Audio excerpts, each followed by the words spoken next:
कैसे अतीक अहमद लश्कर तैयबा और आईएसआई के टुकड़ों पे पल रहा है और ड्रोन से जो हथियार सप्लाई होते हैं उसका कैसे लाभान्वित हो रहा है। अतीक के बेटे असद के पास से और गुलाम के पास से जो हथियार बरामद हुए हैं, एक बुलडॉग इंग्लैंड की और एक पीपीके वॉल्थर, दोनों की कीमत 25 लाख से कम नहीं, यानी 50 लाख के हथियार तो सिर्फ एक झटके में मिले हैं। सिविल लाइंस जो कि सबसे पॉश एरिया है, अशोक साहू एक गाड़ी को ओवरटेक करते हैं, गाड़ी ने दोबारा ओवरटेक किया कि पहचानते नहीं है, मैं अशरफ हूं। उसने तुरंत माफी मांगी। अगले दिन जाकर के अशोक साहू ने इनसे भी माफी मांगी, अतीक से। उनका जाओ कोई बात नहीं, बात खत्म हो गई। 3 दिन के अंदर अशोक साहू की हत्या हो जाती है। देख ले, सिर्फ गाड़ी ओवरटेक करने के, माफी मांगने और जाकर के माफी मांगने के उपरांत योगी जी ने खुल करके सदन के मंच पे कहा था, मिट्टी में मिला देंगे।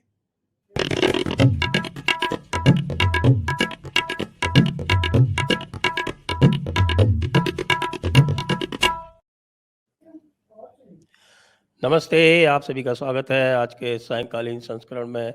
और आज हम बात करने जा रहे हैं इस समय की जो हॉट न्यूज़ है, यानी कि अतीक के बेटे का एनकाउंटर। और हमारे साथ हैं उत्तर प्रदेश पुलिस के पूर्व डीजीपी डॉक्टर विक्रम सिंह जी। नमस्कार। नमस्कार सर। नमस्कार संजय जी, बड़ी कृपा की आपने दोबारा खिदमत का मौका दिया। सर, ये अतीक अहमद बताते हैं कि ये 80 के दशक से इसका क्राइम में एक प्रकार से ग्राफ ऊपर जाना आरंभ हुआ। तो ये वही समय है जब लगभग उसी समय आप सर्विस में आए होंगे।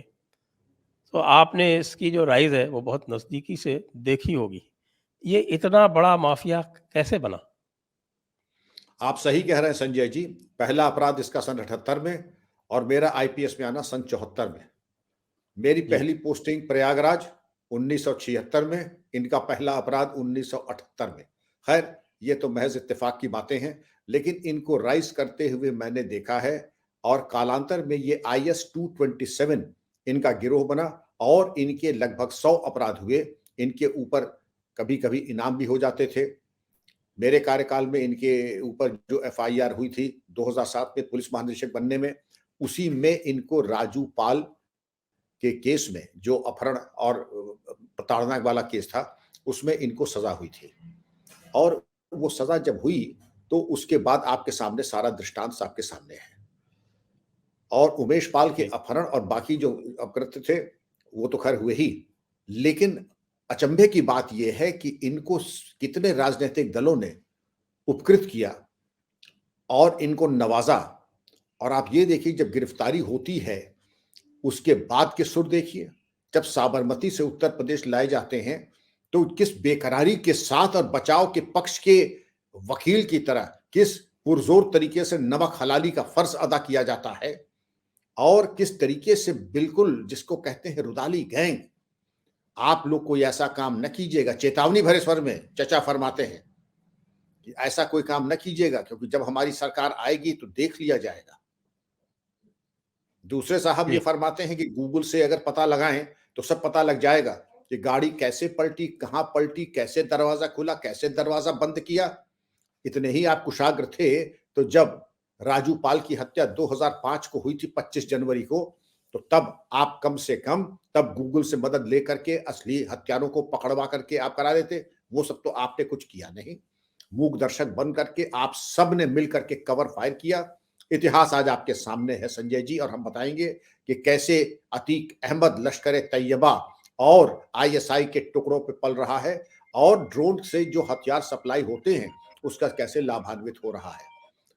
अतीक के बेटे असद के पास से और गुलाम के पास से जो हथियार बरामद हुए हैं, एक बुलडॉग इंग्लैंड की और एक पीपीके वॉल्थर, दोनों की कीमत 25 लाख से कम नहीं, यानी 50 लाख के हथियार तो सिर्फ एक झटके में मिले हैं। और कितने हथियार होंगे और कितने कहां छुपा रखे होंगे, ये अब पुलिस और एसटीएफ को अनुसंधान करना होगा संजय जी। जी। तो इसको समय-समय पर काफ़ी पार्टियों ने उपकृत किया है। ये समाजवादी पार्टी से भी ये इलेक्ट हुआ है और ये बहुजन समाज पार्टी में भी रहा है। बीएसपी से भी है, अपना दल से भी हुआ है, इंडिपेंडेंट भी हुआ है। एक दफा देखिए, शुरुआत में जो दिक्कत होती है, जैसे कोई व्यापार और कोई राजनीति, शुरू में कुछ दिक्कतें जब तक आती हैं तब तक आती हैं। जब आदमी के पास 50 करोड़ रुपए आ जाते हैं, तो फिर वो मूंछों पे ताव दे करके एक पार्टी से दूसरे पार्टी, जो भी जहां से मैक्सिमम उसको लाभ मिल सके, संजय जी, जी। अपने तो गैंग बनता है और सबके ऊपर है।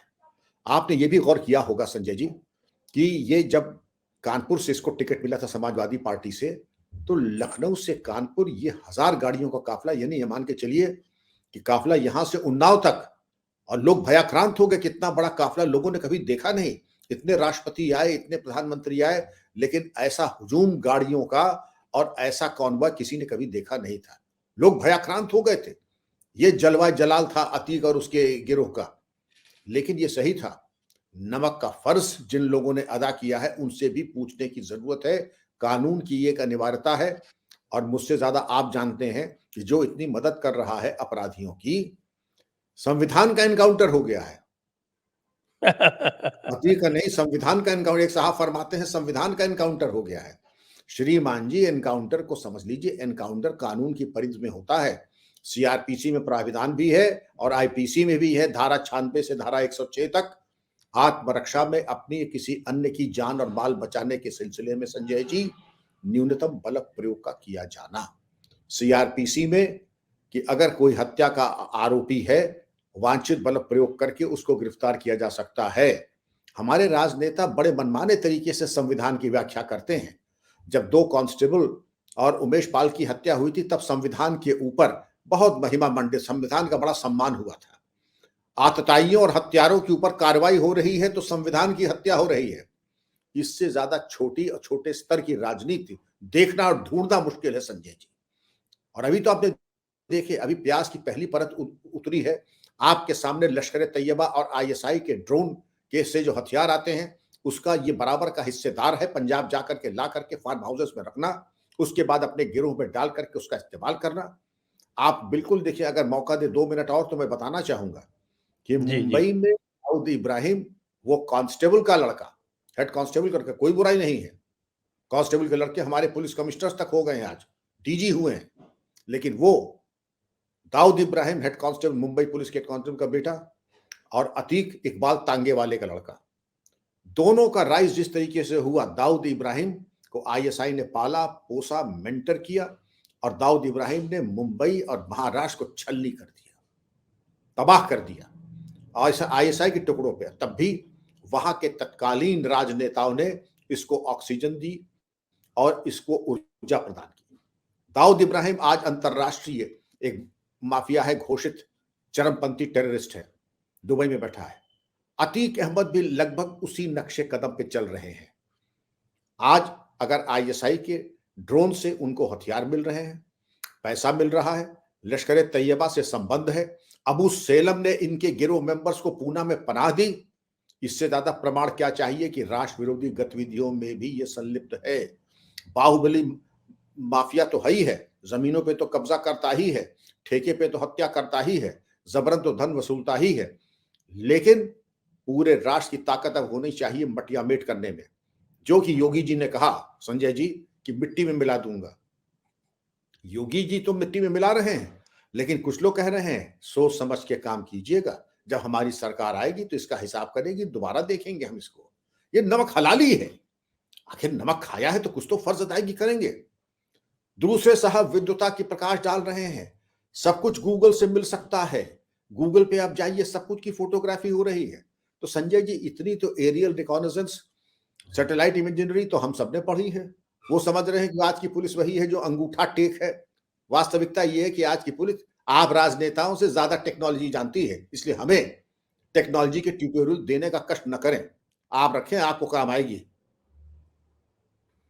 ये जो आप कह रहे हैं कि नमक का हक अदा करते हैं, तो नमक का हक तो इस पार्टी ने मुख्तार अंसारी के टाइम पर भी अदा किया था। जिस व्यक्ति ने, जिस ऑफिसर ने मशीन गन बरामद की थी, उसको हथकड़ी लगवाई थी इन लोगों ने। जी, शायद नाम है एसके सिंह या एसपी सिंह नाम था, एलएमजी बरामद शैलेंद्र हुई थी। सिंह, शैलेंद्र कुमार सिंह। जी, शैलेंद्र सिंह ने, कि एलएमजी बरामद करने के बाद उनके ऊपर से चार्जेस हटाने का दबाव डाला गया। अब जब एलएमजी बरामद कर लिए तो कोई अपना करियर तो दांव पे नहीं लगा देगा, लेकिन उसका मानसिक उत्पीड़न प्रताड़न इतना किया गया, वही नमक हलाली छत चढ़ के बोल रही है। अरे नमक हलाली भी तो एक संस्कार, भी तो कोई चीज है। प्राण जाए पर बाहुबली को कोई कष्ट ना हो। बाहुबली हत्या करता चला जाए, उसके खिलाफ कोई उंगली न उठाए। हमारे बृजलाल साहब ने एक बड़ी अच्छी बात कही थी, आपको याद होगा कि एक टेररिस्ट लू खा करके मर गया था 2013 में, मई 2013 में। तो बृजलाल मेरे खिलाफ, मैं तो रिटायर हो चुका, बृजलाल सर्विंग डीजी थे, 40 कमांडोज और पुलिस के अन्य अधिकारी जो कि इसमें एसपी, एडिशनल डीएसपी थे, हत्या का मुकदमा लिखा गया। तो बृजलाल ने अपने स्टेटमेंट में कहा कि आपकी हिम्मत कैसे हुई कि हमारे प्यारे आतंकवादियों की तरफ आपने आंख उठा के देखा। तो इसीलिए ये मैं 302 का मुकदमा लिखा गया। जी, बृजलाल जी। अब राज्यसभा के सांसद हैं और उन्होंने ये कहा कि आपने अपने कार्यकाल में कैसे टेररिस्ट को बुलाया, गिरफ्तार किया, उनसे पूछताछ कैसे कर ली आपने? आपको मालूम नहीं है? आपकी दुस्साहस की आपने चरमपंथी राष्ट्र विरोधी तत्वों को बुला करके एसटीएफ हेडक्वार्टर्स में पूछताछ की आपने। तो हमें तो जब मौका लगेगा हम तो मुकदमा लिख करके फिर हम देखेंगे, हिसाब करेंगे बराबर। तो ये हालात थे संजय जी। जी हाँ, इन्होंने तो बहुत सारे टेररिस्ट को छोड़ने के लिए भी अदालत में अर्जी लगा दी थी, वो तो अदालत ने उसको खारिज कर दिया, वो बात अलग है। उन्हीं टेररिस्ट को संजय जी जिनको हम लोगों ने गिरफ्तार किया था, उसी गिरोह में से एक जो था लू खा के मर गया था रामपुर अच्छा। सीआरपीएफ ग्रुप सेंटर में, जिसमें कांस्टेबल्स की कैजुअल्टी हुई थी। जी, ट्रिपल जी। ब्लास्ट कचहरी के, जिसमें लखनऊ, फैजाबाद और वाराणसी कोर्ट ब्लास्ट हुए थे। और इतने बड़े चरमपंथी जिनके सीधे संबंध लश्कर तैयबा और हुजी के साथ थे, लेकिन इन्होंने मुकदमे जब वापस लेने के कि ये हमारे बेगुनाह नौजवान, तब का एक तकिया कलाम था, हमारे बेगुनाह नौजवान। तो जब मुकदमे वापसी की बात हाईकोर्ट में इन्होंने अर्जी डाली, तो हाईकोर्ट ने यही कहा कि आप एक काम और कीजिए कि इनको पद्म विभूषण भी दीजिए, उन इसके लिए भी नाम भेज दीजिए। ये दोषी हैं कि निर्दोष हैं, इसका फैसला हम करेंगे। और कालांतर में इन सबको सजा हुई, कुछ को फांसी और कुछ को आजीवन कारावास। ऐसे अपराधियों के मुकदमे ये वापस ले रहे थे। जी हाँ, अभी तक तो ये सुना गया था कि राजनीतिक मुकदमे वापस लिए जाते थे, अब तो टेररिस्ट के भी मुकदमे वापस लेने का जी, प्रचलन जी, जी, आरंभ जी, कर जी, दिया है। जी। जी, जी, जी, जी संजय जी। तो ये दुर्भाग्य हमारी राजनीति का कि जिस तरीके की तुष्टीकरण और जिस तरीके के वोट बैंक को मजबूत करने के लिए ये नहीं देखते हैं कि राष्ट्रहित में क्या है, राष्ट्रहित में क्या है, क्या नहीं है। उसके अनुसार ये इनमें कोई चलने वाला है नहीं। जी संजय जी, आप कुछ कह रहे थे। जी, मैं ये कह रहा था कि अभी जो चारों तरफ से एक हमारी जो, मैं तो उनको पंचमक्कार कहता हूँ, कुछ लोग उसको लिबरल इस्लामिस्ट माफिया बोलते हैं। वो जो है वो बड़ा वोकल है कि साहब कि ऐसे इसको मार दिया गया। लेकिन ये लोग तभी बोलते हैं जब कोई इस प्रकार का एक विशेष समूह से या एक विशेष कम्युनिटी से ताल्लुक़ रखने वाला कोई मारा जाता है। इसके 1 दिन पहले आदित्य राणा नाम का एक 2.5 लाख का बिजनौर में इनामी मुठभेड़ मार। बदमाश मारा जी, गया जी। बिजनौर जिले में। उसकी हुँ। कोई बात ही नहीं कर रहा। उसकी कोई बात नहीं हुई और कितने ऐसे मारे गए उसके बारे में कोई चर्चा नहीं, तस्करा नहीं। संजय जी, आप बेहतर जानते हैं कितनी जांचें आपने की। हर मुठभेड़ के बाद ये स्टैंडर्ड ऑपरेटिंग प्रोसीजर है, सुप्रीम कोर्ट के दिशा निर्देश पे मैजिस्ट्रियल इंक्वायरी होगी, पहले जी, इंक्वेस्ट, फिर मैजिस्ट्रियल इंक्वायरी होगी, फिर इन्वेस्टिगेशन भी होगा। कोई कंप्लेंट डालना चाहे तो कंप्लेंट डाल सकता है, उसके ऊपर अपराध भी पंजीकृत हो जाएगा। और इसके अलावा नेशनल ह्यूमन राइट्स कमीशन को एक आख्या भी भेजी जाएगी।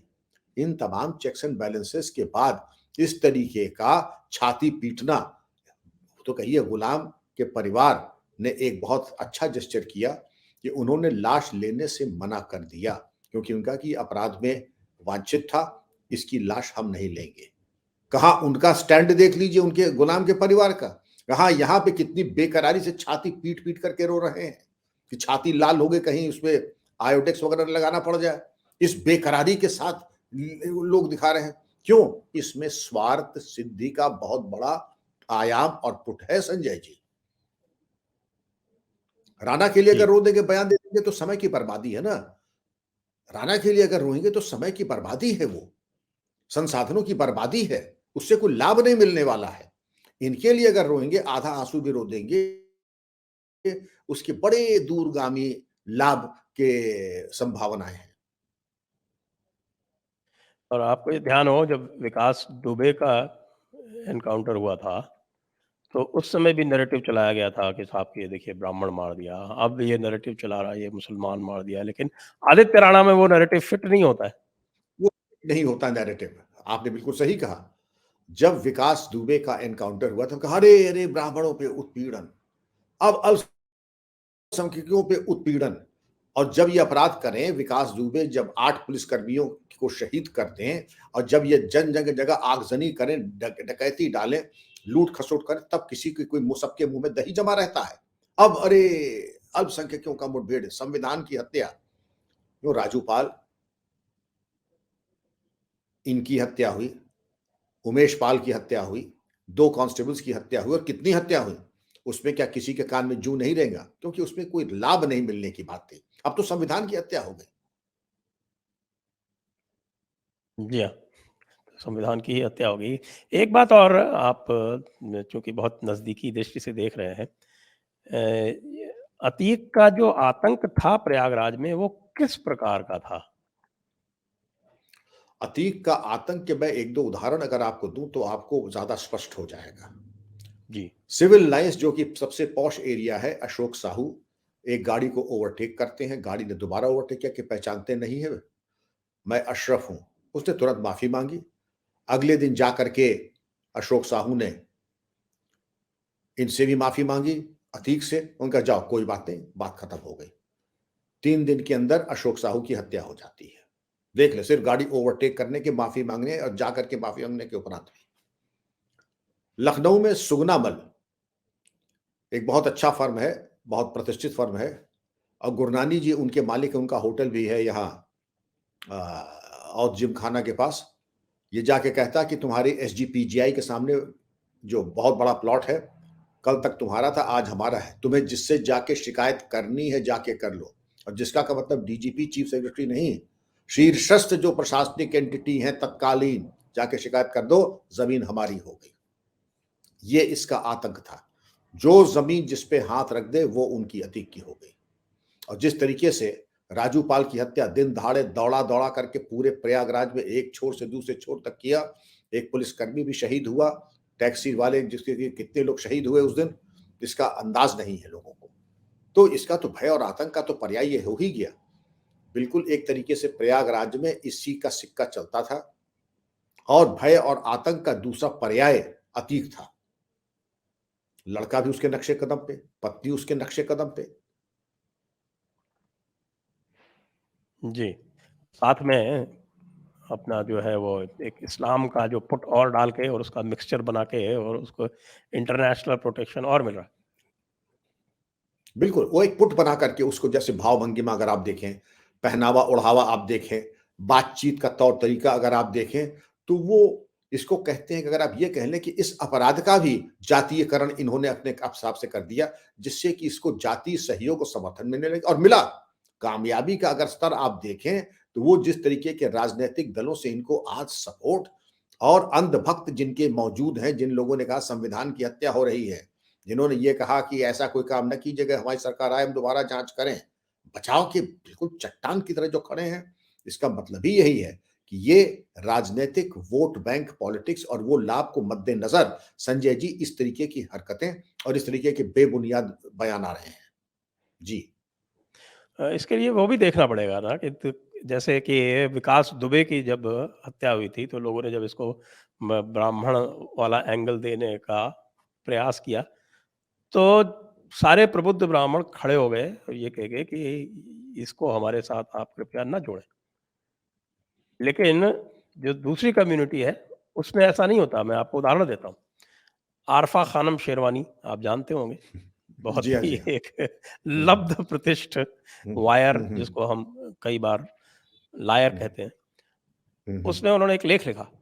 उस हुँ, हुँ, लेख में उन्होंने अतीक की ये जब अतीक को लाया जा रहा था साबरमती जेल से प्रयागराज पहली बार, उस समय की बात है कि अतीक को क्यों इतना तंग किया जा रहा है, अतीक क्या है? तो बताया कि अतीक तो ओबीसी है और ओबीसी गद्दी है, वो गद्दी है गद्दी है।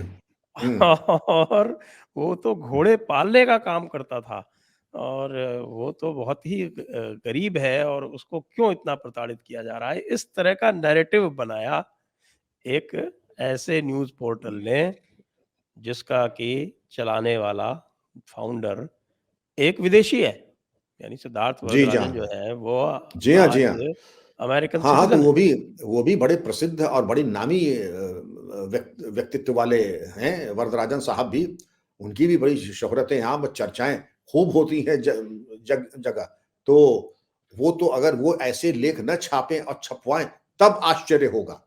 और उन्होंने अगर गद्दी और इनके बचाव में आप देखें कि जिस वक़्त साबरमती से लाए जा रहे थे, तभी एक तरीके से जैसे एक जंगल में सियार हुआ करने लगते हैं, किसी को बचाने के लिए या अपने को बचाने के लिए, वायर ऐसे समाचार पत्रों में लेख आ जाएगा, टुटपुजिए टाइप के जो हैं यूट्यूबर्स वो निकालने लगेंगे और इस तरीके के नेता जिनके यही नहीं मालूम पड़ता है कि भाईचारा खत्म हो गया। भाईचारा अगर इसी के ऊपर है कि अपराधी अपना अपराध करता रहे तब तो है भाईचारा। अपराधी अगर दिन दहाड़े राजू पाल की और इस तरीके की हत्याकांड करता रहे, उमेश पाल की और सिपाहियों की हत्या करता रहे तो भाईचारा समाप्त नहीं होगा, उससे भाईचारा और मजबूत होता है। तो देखिए आपने हमारे एक गाल पे तमाचा मारा, मैंने दूसरा गाल दिखा दिया। आपने दूसरे गाल पे तमाचा मारा तो मैं अपनी छाती खोल गया कि अभी आपके अरमान पूरे न हुए हो तो और हमारा शोषण कर लीजिए। संजय जी इस तरीके का पलायन और इस तरीके का समर्पण ज़रा आप भी करके दिखा दीजिए, ये आप दूसरों के लिए ही अपेक्षा करते हैं। भाईचारा तब बढ़ेगा। भाईचारा की ऐसी अनहोनी परिभाषा मैंने तो नहीं सुनी, कदाचित आपने भी नहीं सुनी होगी। भाईचारा तभी तक है, ये ज़ुल्म, ज़्यादती, डकैती, हत्या, बलात्कार करते रहें और इनसे कोई बोले ना, कोई पूछे ना, तब तो है भाईचारा, वरना अनाचार है। और एक और इसमें आप एंगल देखें कि इस समय जो सबसे गंभीर कानून व्यवस्था की स्थिति है, वो हम पश्चिम बंगाल में देख रहे हैं। जहाँ माननीय मुख्यमंत्री जी जो हैं, वो स्वयं एक तरह से अभयदान दे के बैठी हुई हैं ऐसे तत्वों को। और वो कह रहे हैं, मैं पढ़ रहा हूँ कि टीएमसी की तरफ से इनका क्या नाम है, महुआ मोइत्रा, ये कह रहे हुँ। हैं कि साहब कि ये जंगल राज हो गया है उत्तर प्रदेश में। जंगल सूप बोले तो बोले, छलनी क्या बोले जिसमें 72 छेद हों। जिस तरीके की दुर्व्यवस्था वहाँ इलेक्शन के पहले, इलेक्शन के दौरान, इलेक्शन के बाद और जिस तरीके की मालदा वगैरह में जो घटनाक्रम हुए हैं, जंगल राज भी शर्मा जाए उनके यहाँ के राज को देख कर के। आपने मौका नहीं देखा। कोई ऐसा मौका मिल जाए कि जहाँ पर हम जाकर के घड़ियाली आँसू बहा लें। वो चाहे उत्तर प्रदेश में अतीक का हो या कहीं चिड़िया को लेकर के हो, सारी जो है वेदना, सद्भावना, सारा प्रेम बिल्कुल ऐसा प्रागट्य और प्रस्फुटित होता है, न भूतो न भविष्यतो। अरे तुम अपना घर तो सँभाल नहीं पा रही हो और तुम यहाँ के बारे में जो है प्रकाश डाल रही उत्तर प्रदेश के बारे में। योगी जी ने खुल करके सदन के मंच पे कहा था मिट्टी में मिला देंगे। जी, आपने तो जी, वहाँ जी। पर कानून व्यवस्था को मिट्टी में मिला दिया। वहाँ पर बहुसंख्यक बिल्कुल ही भयाक्रांत हैं। कई जनपदों में वो अपने त्योहार नहीं मना सकते हैं और इसका प्रत्यक्ष उदाहरण दुर्गा पूजा है। अरे शर्म आनी चाहिए और इनको भी मैं समझता हूँ कि ये महुआ मोत्रा और ये दीदी के बारे में हम लोग क्या चर्चा करें। ये अपनी राजनैतिक स्वार्थ सिद्धि के लिए किसी भी हद तक गिर सकते हैं। एक बात मैं आपसे, चूँकि आपने बहुत समय तक के इससे डायरेक्ट उत्तर प्रदेश में विशेषकर से जो डील किया है, कि पुलिस का जो इक़बाल है और पुलिस की जो व्यवस्था है, उसके लिए क्या राजनीतिक प्रश्रय आवश्यक है?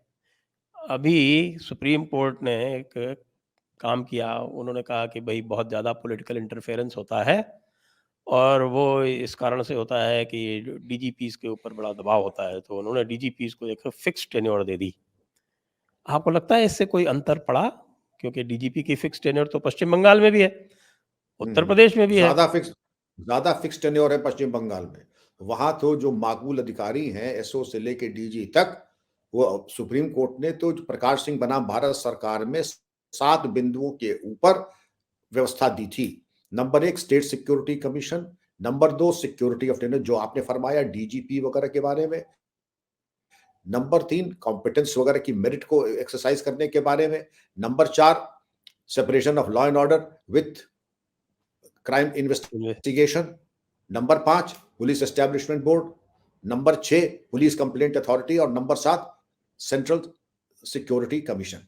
इसमें 5 में तो कोई वित्तीय भार ही नहीं है, लेकिन जो बाकी में है, जो आपने कहा लगेंगे जरूर, लेकिन वो लगेंगे जो मेरिट वाले, जो क्लॉज नंबर 2 है मेरिट, कि आपने पैनल भेजा यूपीएससी में, क्या वो यूपीएससी ने अनुमोदन करके वो पैनल भेजा है या आपने मनमाने तरीके से डीजी लगा दिया, और जिसको लगाया उसको आपकी नजर में वो बड़ा योग्य है, बड़ा कुशाग्र है, बड़ा सत्यनिष्ठ है, और उसको दे दिया टेन्योर आपने 3 साल का। सुप्रीम कोर्ट ने तो बात 2 वर्ष के लिए कहा था और यूपीएससी से एक बार वेट कराने की बात कही थी। हुआ बिल्कुल उल्टा। अगर जहां पे हुआ वहां पे भी वांछित लाभ नहीं आए। सुप्रीम कोर्ट का जो दिशा निर्देश था वो तो देश का कानून है, लेकिन उसके बारे में 17 राज्यों ने देश के अपना मॉडल पुलिस एक्ट बनाया, लेकिन प्रकाश सिंह साहब को, जिनके जो कि इसके भीष्म पितामह है पुलिस सुधार के, उन्होंने खुद कहा कि मैं बहुत हताश और निराश हूं जो गति है पुलिस सुधार को लगाने में। तो नतीजा आपके सामने है कि जो आपके सामने परिणाम आने चाहिए थे वो आए नहीं। अभी तो मैं तो ये देख रहा हूँ कि पुलिस तो और भी एक तरह से जहाँ-जहाँ जो मुख्यमंत्री हैं, उनकी रुचि एक प्रकार की कानून व्यवस्था में नहीं है। योगी जी की तो है, वो स्पष्ट दिख रहा है वहाँ पर। जिनकी नहीं है, वहाँ पर जो डायरेक्टर जनरल ऑफ पुलिस हैं, वो वही काम करते हैं जो मुख्यमंत्री उनको कहते हैं। वो उसी तरह से एक तरह से उनके गुलामों की तरह व्यवहार आज भी कर रहे हैं, भले ही उनको जो है सिक्योर टेन्योर मिली हो। सत्य वचन संजय जी, योगी जी ने तो वो शासन दिया है, ये स्वायत्ता मैंने अपने जीवन में कभी नहीं देखी जो आदरणीय योगी जी ने पुलिस को दी है, प्रशासन को दिया है। लेकिन जिन स्टेट्स की बात आप कर रहे हैं, जो सांकेतिक रूप में आप कर रहे हैं, वहां बिल्कुल सही है कि एक सामंती तरीके से पुलिस का उपयोग हो रहा है, और पूरे प्रकाश सिंह बनाम भारत सरकार की जो व्यवस्था थी सुप्रीम कोर्ट की, उसको बिल्कुल पूरी तरीके से नकार दिया है। अब बात आते हैं मनोबल के ऊपर। योगी जी ने आज जिस तरीके से रूपांतरण किया है, वो क्रांतिकारी है और ऐतिहासिक है। इसीलिए 5 राज्यों में मांग उठ रही कि हमें भी योगी मॉडल चाहिए। उसमें पंजाब भी है, कश्मीर भी है, कर्नाटक भी है, तेलंगाना भी है और पश्चिम बंगाल भी है। यहां तक कि विदेशों में भी कह रहे हैं कि यूके और कनाडा में भी योगी जी को ले, खालिस्तानियों को निपटा दिए जाएंगे। तो जरूर योगी जी ने कुछ क्रांतिकारी कदम उठाए हैं जिसके सकारात्मक परिणाम जनता को मिल रहे हैं। लेकिन बाकी जगहों पर तो ये आपने ये कहा, लोग एक हल्के टोन में कहते हैं कि इन स्टेट्स में नाम नहीं लूंगा। वो कहते हैं कि इससे पहले कि मुख्यमंत्री कोई बात कहते हैं, बात अभी खत्म नहीं हुई और हमारे वरिष्ठतम अधिकारी सर हिलाने लगते हैं कि बिल्कुल बिल्कुल बिल्कुल बिल्कुल। तो कहा अरे पहले सुन तो लो, हम कह क्या रहे हैं। जब बात पूरी हो जाए तब सर हिलाना, अभी अभी से कहां सर। लेकिन जब हमको सर ही हिलाना है तो पहले से हिलाने लगे। बात तो एक प्रासंगिकता है, होगी नहीं होगी, लेकिन हम सर इसलिए हिला रहे हैं कि हम मन कर्म वचन से आपके हर आदेश का पालन करने के लिए कटिबद्ध है, प्रतिबद्ध है, संकल्पबद्ध है।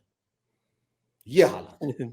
जी, तो इससे पहले कि इस चर्चा को हम विराम दें, चलते-चलते पिछली बार जब हम बात कर रहे थे, तो हम अमृतपाल के संबंध में कर रहे थे। जी, अमृतपाल आज भी फरार है, तो इसमें हम क्या कहें?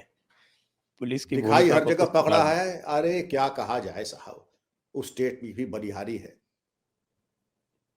आज जगत साहब का आर्टिकल ट्रिब्यून में आया, उन्होंने लिखा है अमृतपाल दिखाई हर जगह पकड़ा जा रहा, दिखाई हर जगह है लेकिन पकड़ा नहीं जा रहा है।